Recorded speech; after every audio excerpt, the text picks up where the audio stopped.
Le castrum de Brex apparaît dans les textes médiévaux, actes de cession et mariage au XIIe siècle. Toujours cité dans les textes avec le castrum de Tille, où résidait le seigneur. L'un et l'autre appartenaient au comté de l'Isle-Jourdain. Le contexte d'insécurité grandissante, lié à la désagrégation de l'Empire carolingien et aux incessantes querelles entre barons locaux pour s'imposer dans la sous-administration ambiante, a abouti à la révolution castrale dans toute la région et en particulier en Gascogne toulousaine. Les communautés, déjà plus ou moins organisées en hameaux et villages, se sont regroupées autour du castellum le plus proche pour former des communautés de défense, les castrums, et cela à partir du XIe siècle. La deuxième moitié du XIIe siècle a vu l'achèvement de l'urbanisation castrale.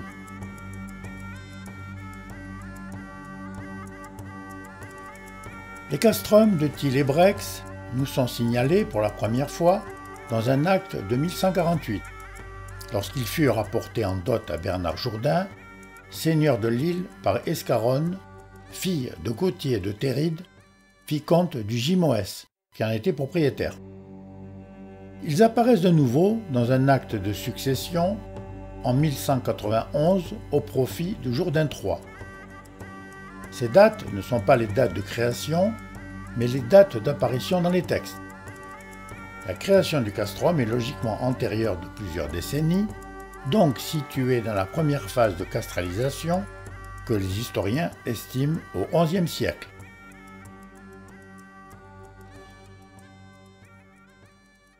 Brex était traversé par la voie gallo-romaine entre Toulouse et Lectoure et par les routes de Grenade, Lévignac, Tille et Lonac. Cette proximité a fait que probablement le village de Brex et les hameaux alentours ont été très tôt soumis au brigandage, pillage et rançonnage et durent s'organiser en communautés de défense.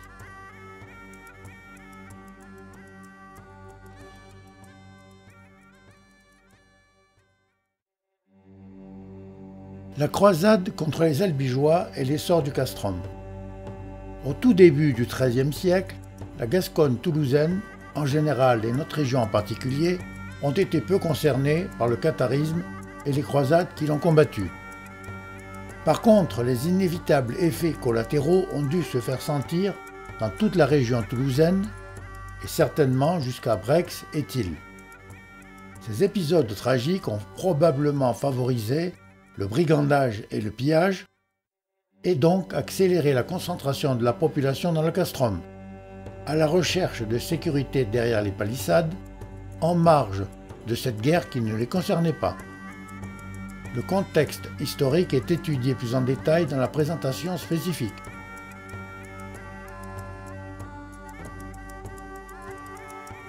En 1229, la paix revient dans nos régions par le traité de Paris signé entre Raymond VII et la régente Blanche de Castille, qui met fin au conflit albigeois opposant le royaume de France au comté de Toulouse. Il prépare le rattachement définitif des pays occitans au royaume de France.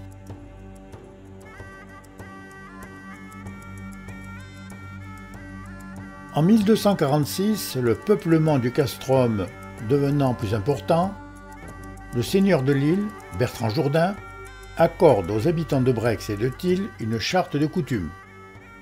C'est une sorte de règlement intérieur, doublé d'un contrat social, qui régit les relations entre les habitants eux-mêmes et les habitants et le seigneur.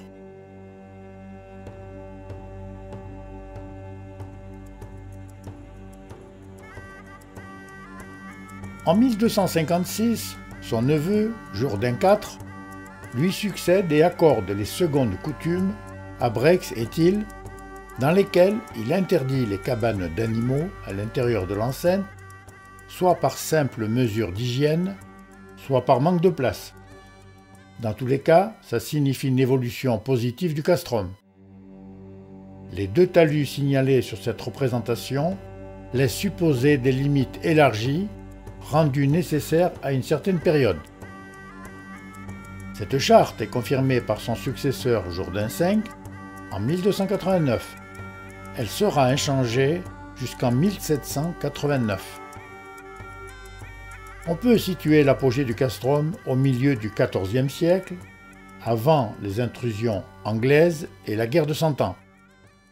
Sa population peut être estimée à environ 80 foyers, répartis dans le castrum et dans sa zone d'influence.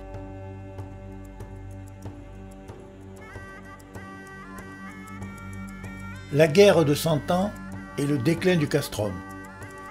Le conflit entre les Valois et les rois d'Angleterre a eu des conséquences désastreuses pour la Gascogne toulousaine et très certainement pour les castrums de Brex et Thil. Les pillages, destructions, ravages et incendies ont été systématiques et revendiqués, entre autres par le prince noir Édouard Plantagenet.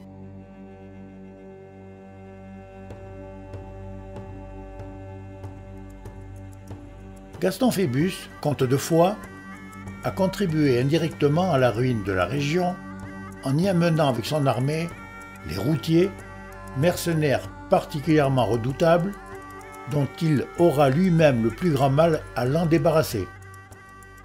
Allié des Anglais, il affronte le comte d'Armagnac, représentant le roi de France, près de Thil, au lieu-dit le Palotte, le 5 décembre 1362. Dans cette bataille médiévale dite de l'Onac, le comte de Foix est accompagné par les routiers, principalement anglais, qui n'ont ensuite cessé de piller et rançonner alentour. Bien que le comte de Lille ait été l'allié de Gaston Phébus, on peut imaginer les conséquences tragiques pour le castrum de Brex, situé à 3000 mètres du lieu de la bataille, d'autant que les exactions des routiers se sont poursuivies pendant des décennies.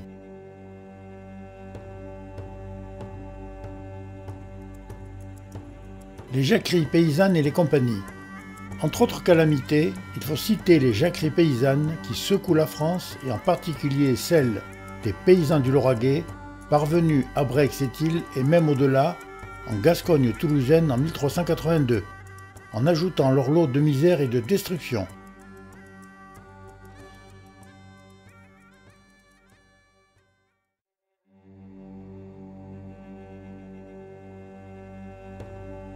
Le retour de la paix. Pendant ces années de guerre et de misère, le castrum a été probablement détruit, ses occupants survivants réfugiés dans les bois. Les longues années de famine qui ont suivi et les périodes d'épidémies comme celle du XIVe siècle ont dépeuplé la région et brisé l'essor agricole qui s'amorçait à partir du XIe siècle. Il faut attendre la reprise en main de la région par l'armée royale pour que la paix revienne.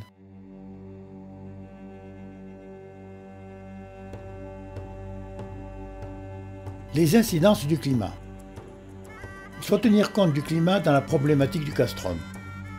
Celui-ci, entouré de zones humides, marécageuses une grande partie de l'année, même actuellement, le rendait très probablement d'un accès difficile, critère défensif recherché à l'origine. D'après les études sur le climat de M. Leroy-Ladurie, Histoire du climat depuis l'an 1000, le XIVe siècle a été très humide et plus particulièrement les années 1310-1320, carrément catastrophique. L'influence sur l'évolution de l'habitat ne peut être négligée. Le site du castrum, définitivement abandonné, devient le lieu-dit Castelvielle.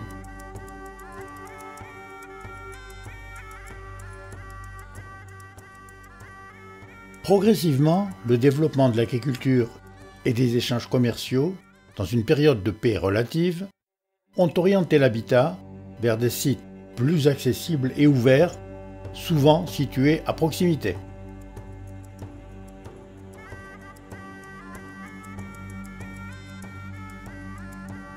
Il en est de même pour l'artisanat à la recherche de nouveaux débouchés le long des voies de communication.